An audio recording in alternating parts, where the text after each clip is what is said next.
going. I need like 3 screens. I need like 3 screens. I don't know what I'm doing up this early. Probably because I slept good last night. So yeah, I'm up early, which I know a lot of people on YouTube, you know, y'all ain't used to me popping in at no 5, 6 in the morning Cali time. You feel me? But I'm here, and I guess I was up just watching a couple of videos, and I was tripping off this new Homo naledi, Homo naledi. That's how you say it. That was found, and you know, they basically trying to say that humans weren't the first to create fire. You feel me? Like, they go into this cave and they see all this stuff in there, and they see soot all over the top of the cave, and they, you know, and this new species of humanoid that was found. They little, see, a lot of them be tiny. I ain't gonna lie, they be tiny, but we gonna just jump right into it. You feel me? I'm gonna jump right into it, and then, you know, like usual, we can talk about it once it start, you know, kind of kicking in. I'm like going, dang, it's like usually I ain't streamed in this way on YouTube. I'm gonna have to start like switching back and forth the way I do it, because I'll be streaming everywhere else. And yeah, let me go and get this video ready, because I was kind of geeking off this. They're always coming up with something, but this is fair use YouTube, so, you know, don't be messing with me about it. It's fair use, fair game, and all of those things of that nature right there. But yeah, this is it right here. Evidence found that man was not the first being to master fire. And this is on CBS News. It's kind of funny because the way they was crawling through them caves, man, I was like, man, you got me twisted. Like, this is let's go to get into the video. Morning, we are learning about a momentous discovery that could overturn our understanding of human history. The discovery was made by researchers studying our pre-human ancestors in an area of South Africa known as the Cradle of Humankind. They now believe those ancestors may have had a head start in using fire as a tool. Deborah Patta shows us why that is so important. Sometimes you just have to go upside down and turn around to see what's been right in front of you all along. You don't make it look simple. That's Man, renowned paleoanthropologist Lee Berger talking to an orange-clad team member That's hanging wild. upside down in the Rising Star Caves. Just it didn't look like he was upside down, but to crawl through all that, golly, man. It just make me feel claustrophobic. I ain't gonna hold you. outside Johannesburg. Dubbed underground astronauts, they've made a profound discovery. Underground astronauts. Turns out humans are not so special after all. Just because we've been by it 100 times doesn't mean we've seen it. Nearly 10 years ago, Berger and his team first discovered a new species here, Homo naledi, one of our non-human Homo ancestors. naledi. Great work. Beautiful. He drew sharp criticism for hypothesizing. I know that's dope that they probably, you know, they send people with cameras and then they can be up top just kind of watching and they can see everything. That's lit. Back in the day, they didn't have that. You had to wait till they brought the bones all the way back up. Probably was days later. Look, she barefooted. They didn't climb through the cave barefooted and everything.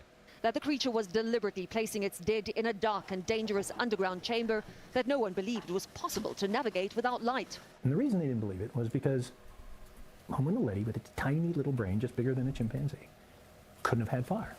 The controlled use of fire Wow. was supposedly unique to humans. And for nearly a decade, his team found no evidence Homo naledi had used fire. Well done, guys. Until Berger lost over 50 pounds so that he could squeeze through those narrow corridors himself for the very first time.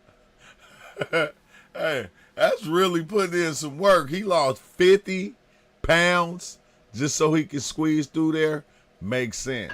In August. My shoulders through. It was torture all the way down. Into the first chamber. Exhausted, he finally reached the bottom.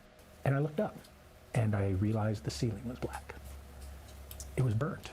It was covered in soot. It had been right above our heads the entire time. But you were looking down all the But time. we're always looking down. What's up, Kamala? Undeniable evidence of fire. On that very same day, his lead investigator, paleoanthropologist Kanilwe Molopiani, was making another remarkable find nearby. And then pieces of bone start coming up, burnt bone, and I'm just like, okay, all right, I can't ignore it anymore, right? Because as an archaeologist, you have to follow the evidence. Burnt bones. They were eating there. After that, they saw fire everywhere. And And it's wild that I even ran across this, because the simple fact, I just was talking about this like a few days ago, like when we was it was something we was talking about, and I was going, dang, I wonder when did humans first start using fire to cook their meat? Like, because I know it had to be a point in time where we was eating it raw. You know, when did we actually just start cooking it? And it's like, you know, then this pops up. I said the algorithm I is suspect, crazy. based on what we're seeing, they're not just carrying fire. I think they're making it. The manufacturing. They're manufacturing fire. And it's done hundreds of thousands of years, perhaps, before maybe humans were doing it. Berger believes this discovery will challenge our assumptions about human uniqueness. And it should give us pause. It should make us think deeply about the way we have placed ourselves on a pedestal as something special. Yeah. Because Homo naledi is beginning to prove that it may have happened many times in the past. We are arrogant as humans, though, because we think we're superior. I mean, one of the reasons that humans are so harmful to the environment, to this world, is because we think we have some ownership of it. For Molopiani, it's not just about a groundbreaking discovery. For a very long time, archaeology and paleoanthropology, all these discoveries made in Africa have been made by men. Mostly men, white usually. men. Yeah, that By is. white men.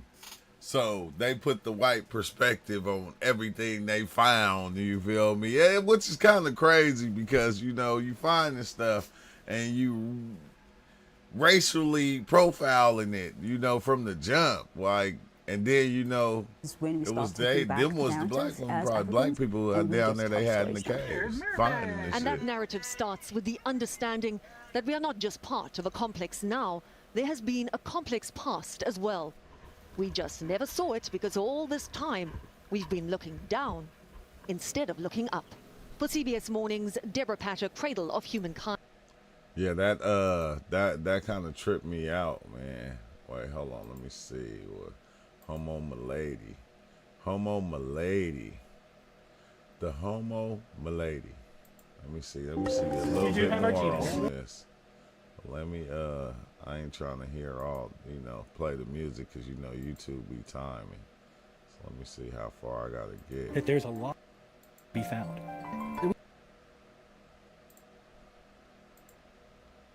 Go up one. And then why they always do that? Look, this the part that gets me. Is whenever they find some old bones of like some human or something, why do they always make it look ape-like? It's like why do we make them look ape-like? Because we don't know it. This look like part ape, part man. You feel me? It's like still with, what's the one guy named that said the evolution? Darwin. It's like we always do this Darwin thing, and like why we gotta make them look like apes though?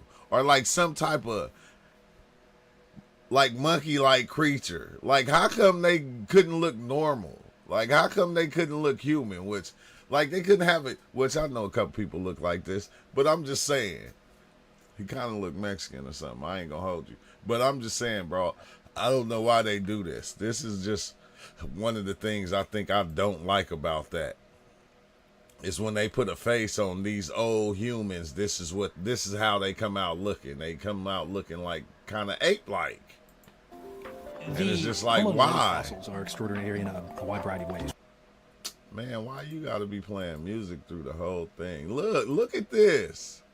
Come on now. Did he all hairy? He hairy, only up here in the face. You feel me? Like why, bro? Like did they have to put the hair on him like that and make him look like he just grow hair all over his face? Like, I don't know who doing these designs, but they need to slow up. They need to chill out with that. Because then they going to say, you know, they was like, oh, they was ape-like, but you feel me? They slept with another human, and then they mixed, and this is what happened. But That's one of the things that get me, that throws me off, is the fact that whenever we say, like we talk about the Anunnaki, and it's like the Anunnaki came and, you know, or an angel came and had sex with the humans, and then that's how we became what we are now, which I feel like it was a type of us humans that were, you know, they was just ahead of their time. They were different. And then you had these ones that were probably living in caves. And then we probably did sleep with one of those, but I don't think it was like, you know, like no alien type stuff. Like, it's weird because when we think alien, and we even say Anunnaki, and when we think alien, we think somebody from a far galaxy. When we already know that aliens is just, you know, they not from here. Like when we say illegal aliens, we're not talking about aliens from outer space. We're talking about from across the border. So it's like, I think it was like that, bro. I ain't gonna hold you. These stories they just be too much sometimes. Other early hominids, we can see that we would place. Okay, let me see. I gotta see a better one than that. Homo naledi. Okay, let's see. What is this guy talking about? Tree, the more complicated it has become, for sure. And there's one recently discovered branch which raises a lot of questions, not only about the trajectory of human evolution, but also about behavior that we pretty much consider unique to us as a species. Look at that, man. That be tripping me out when I go to the graveyards and I be seeing them 1800 tombstones. That be trippy. That's 1863 to 1922. What's up with it, Big Chill? I'm of course talking about Homo naledi, so let's take a look at the archaeological evidence and see what questions are raised by this distant cousin of ours. Yeah, let's see what it's like. He looks like my uncle. Hey, for real. I think they just be getting the nose and all the hair kind of wrong. One Friday night in 2013, two cavers were exploring a cave called Rising Star within the Cradle of Humankind in South Africa, a region full of caves containing hominin remains. The cavers squeezed through dark and narrow turns, at times having to crawl on their stomachs just to fit through spaces only several centimeters wide. No way. Rather than me, let me tell you. They eventually arrived at a small... I'm claustrophobic. I turn claustrophobic. There's no way I'm crawling through all that. It's not happening. Space known as the Dinaledi Chamber, filled with what appeared to be human bones. It ended up being a cache of over 1,550 bones and teeth belonging to at least 15 individuals. What was equally as shocking as finding over 15 hominin individuals in the single cave chamber was what researchers didn't find. No evidence of fire, even though the chamber was in the dark zone where light can't reach. No tools of any kind. In fact, other than the bones, no archaeological traces. That's wild, because this 4 years ago, that other one was like a year ago. So I'm like going, dang, so they didn't even know that, you know, the cave was burnt at the top. Because like they said, they was looking down. Of any kind, nothing. And no evidence of any other animals except for 6 bones belonging to a single bird. Additionally, most of the individuals were articulated, meaning that their bones hadn't separated from each other that much. This suggests that they arrived in the Dinaledi chamber alive or shortly after they died. Either way, before they started to decompose. Plus, they found individuals from every age group. Infants. Oh my God, man. Look at Big Chill. Look at this. Come on now.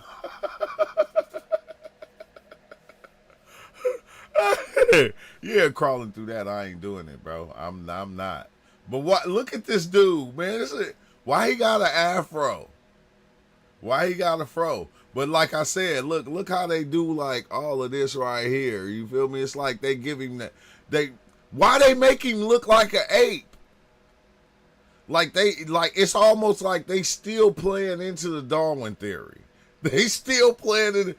Hey, bro, this a nigga right here. I know a nigga when I see one.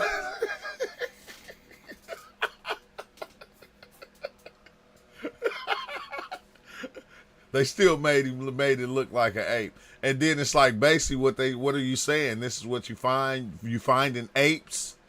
Like all the old humans, like they're apes or something? Like, come on now, bro. Look at this. Stop doing us like this. This bro looked like a dude. He looked like somebody from like the my bad. I got this turned up high. I don't even know why I got it up so high. There go. Test.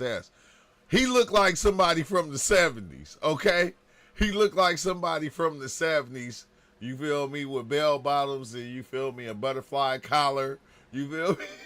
But he literally got an afro. And that's a black fro. That ain't white hair. That is a black afro. That is, I guess they had, since he was found in Africa, they had to put that on him. You feel me? He was found in Africa, so this guy, he had to have African hair. I don't know, bro. What the hell? They tripping. They be tripping sometimes. I hate to say it. Elderly, males, females. This naturally raises a ton of questions. Who were these people? When did they get in there? How did they get in there? And what were they doing in there? And why do they look when like the local university in apes? Johannesburg got to look at these specimens, the team knew right away this was something they'd never seen before. These individuals had primitive skeletons, yet at the same time had a unique combination of some modern features, which were all highly consistent across individuals, all the same. There was barely any anatomical variation between them. Their skeletons were overwhelmingly archaic. In terms of body size, estimates for one individual range from approximately 144 to 148 centimeters, with weights of 8 individuals ranging from approximately 40 to 56 kilograms. This is about the same as the largest Australopiths and small... Hey, who is doing these pictures? Because tell truth though, don't that look like orangutan mixed with a gorilla? No, orangutan mixed with, I don't know, something else. But why they had to make it and give it the orangutan like type feature like face? This is these people is crazy. I can't do nothing but laugh. I can't do nothing but laugh. These people is crazy. They crazy sometimes. They crazy sometimes, bro. They just crazy sometimes. And I get it. I think so. Cause Darwin said when you go in the museum and you look at the what's the name, right? The evolutionary chart, like this is what it do. It show them and looking like apes, and then it go to a human standing up as a human, and it's like, bro, man, come on. He said, had a tip one time, I was a monkey man. That's what that's a straight monkey man. It's too much, bro. It's too much. Bodied Homo sapiens. Their brains also overlap in size with Australopithecus and Paranthropus, which I also made a video on. Shout out to those STI riddle guys. And I wonder Their if brains that's are why about a third right to half there. the size of our body. Okay, that's what I'm saying. Okay, look at the skull.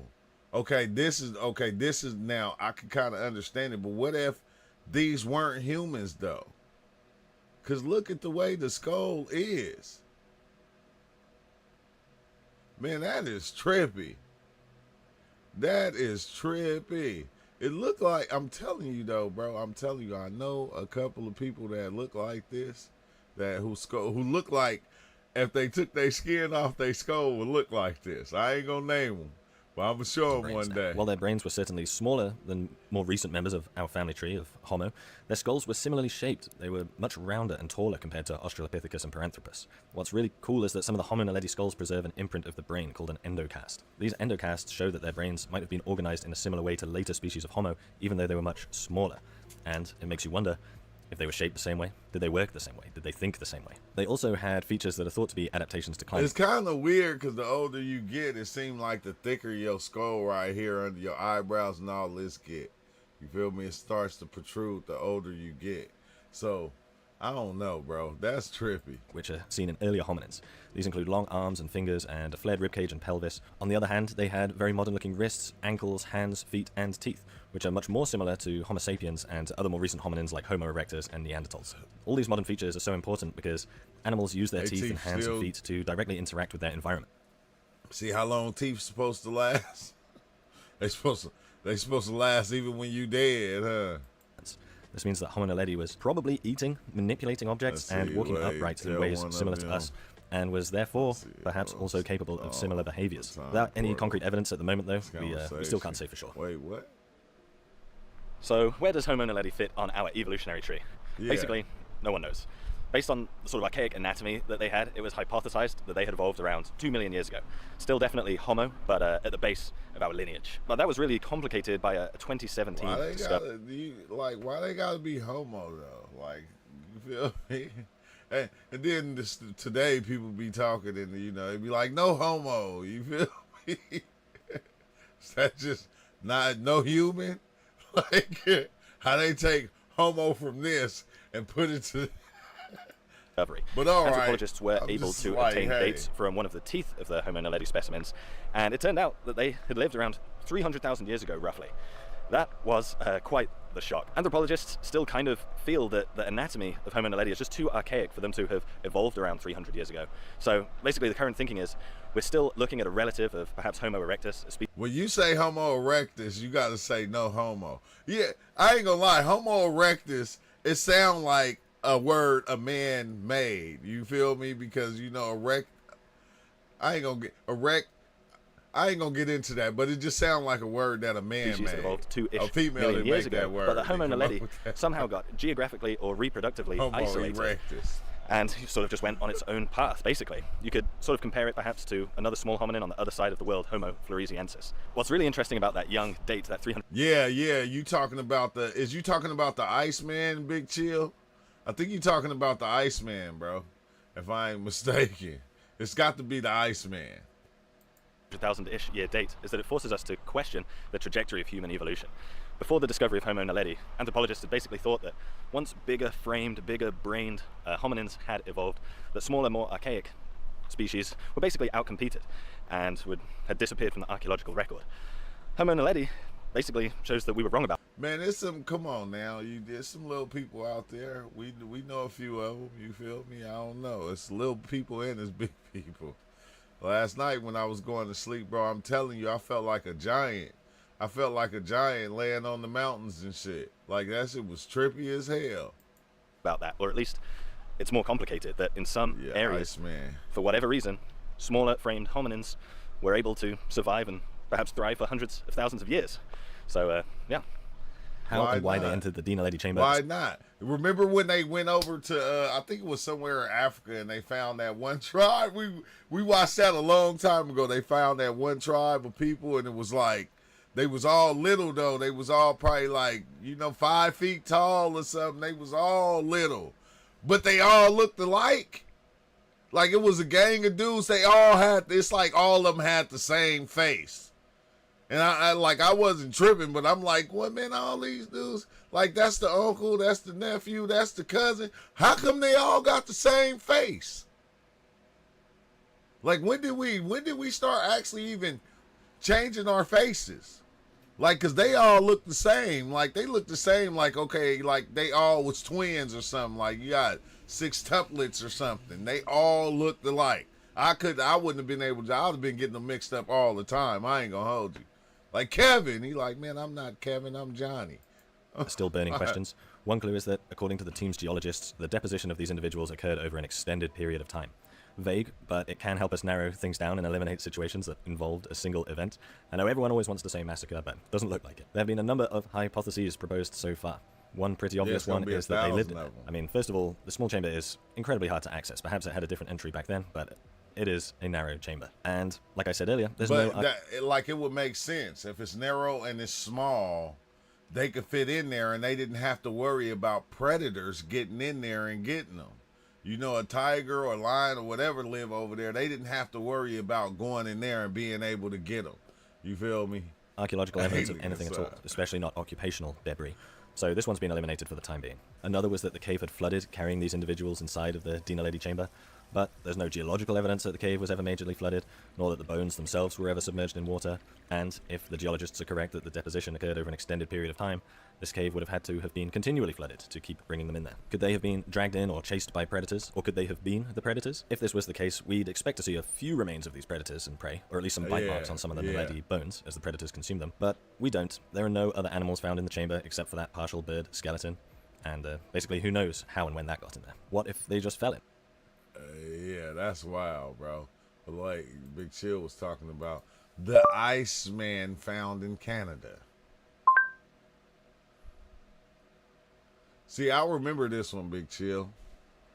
I remember this, but that's crazy because, like it's saying that the Iceman 5,000 years old. That's they're talking about this other thing being like hundreds of thousands of years old. Like hundreds of thousands.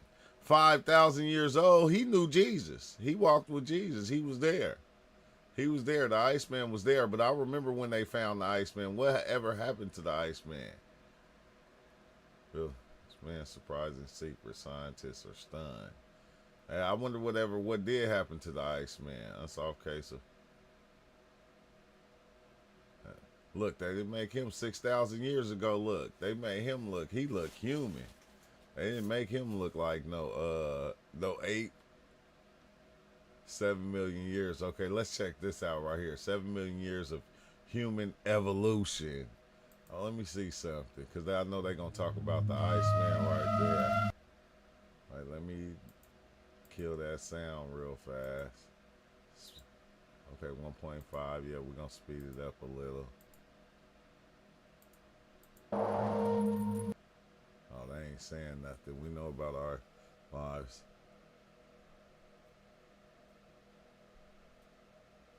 The fossil site. See, golly, bro.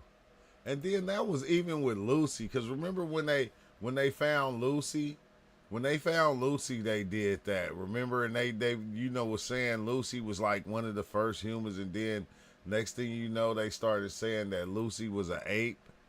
So it's like, bro, I don't know what to believe with these people. I ain't gonna hold you. Because it depends on the person that finds it. It depends on the person that finds it. And then it's crazy because the person that finds it, depending on what they believe, that's what the story is going to be based on. It's going to be based off what they believe. It's not going to be based on a lot of facts. They're going to build it around. That's why they name them after they self when they make these discoveries. Like you find a new star, and my name Booker, though, so now look, that's the Booker star. You feel me? And then all these years afterwards, the things be named after us. I think the planets probably have too. You know, like the planets probably was named after certain people that discovered it and said what it was. Like, let me see something. Can we see that? How did Mars get its name? Mars was named by the ancient Romans for their god of war because its reddish color and reminiscent of blood. Other civilizations also named the planet for this tribute. For example, the Egyptian called it Her-Desher, meaning the red one. Okay, but where did the name Mars come from? Where did the name Mars come from? Mars, who was in the mythology, the Romans named after reddish color. Okay, we know this, but okay, so it was Mars, but it was named after a god. After Mars, the English words Marshall, Marcus, Mark, and Martin all come from Latin adjectives based on the name of Mars. That's crazy, bro. But that's wild to even think about. Etymology. Do the etymology, huh? On, let's see, Mars etymology. Mars etymology. I'm not typing nothing. Mars. Let's see. Named by ancient Romans for their god of war because it's reddish color. Okay, we know this. In Latin, god of war, so agriculture and guardian. See, that's weird, bro, because like everything got its name behind, like it was named, like we named the shit. Once we put the name on it, we gave the meaning to it and why it had that name and the meaning. And then we start naming each other these names. You feel me? We spread it out, bro. It's like, man, we crazy. I'm going to tell you, bro, we crazy. Humans is crazy. We don't want to accept it, but we crazy. We the one put the names on all these different things, and we told each other, this is what Mars do. This is what this place do. This is what this planet does. And then we started believing the shit.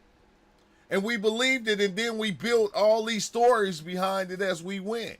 And we made up all these stories, and then later on, the stories started becoming out. They false. This story is false. That story is false. And it's like, bro, we've been doing this for so long. This is just what we do. We just make up shit and we lie. We just make up shit and create our own stuff. It's me. I'm on the clock, but I'll try tuning in for a minute. Words are completely meaningless, valueless. Yeah, exactly. Geeks, Greeks, geeks and Greeks. For real, Big Chill. For real. That is real, bro. Cause it even tripped me out when they find new species of insects. Like if Big Chill found a new grasshopper, the name gonna be the Chill grasshopper. You feel me? It's gonna have some type of name that's gonna be pertaining to who Big Chill was. It's not gonna have its own original name. That's gonna be its name. You know, whatever name that Big Chill was, because he's the one that discovered it. And it's like, that's not what it is. That's not what it is. But it's like, as humans, this is what we do. This is how we do these things. We just name them after ourselves. And then it lives on. It's like, it almost like as if that's how the spirit of the one that created kind of lives on. Like, even if we go to the star systems and a lot of them, bro, we name that shit after the person that found it and, you know, said what it was. It's like, it's just the craziest thing. But I just had to tap in for a little bit just to do that, man. I'm about to open up that other video I seen with Marlon Wayans that I did on Marlon Wayans, and man, I'm gonna tap in later because I gotta go get ready and go to work, but like everybody else. But they even had to name the nothing. Let's call it zero. Let's call nothing zero. Hey, the person that named zero probably name was zero. You feel me? It probably was his name. I'm just going, that shit is wild. We gonna dive deeper in on that later though. Big Chill, and I'm gonna tap back in later, but I'm about to head out, and man, I'll see y'all later at some point in time in the near future. That's if time is real, which we know it ain't, but it is, but it ain't at the same time.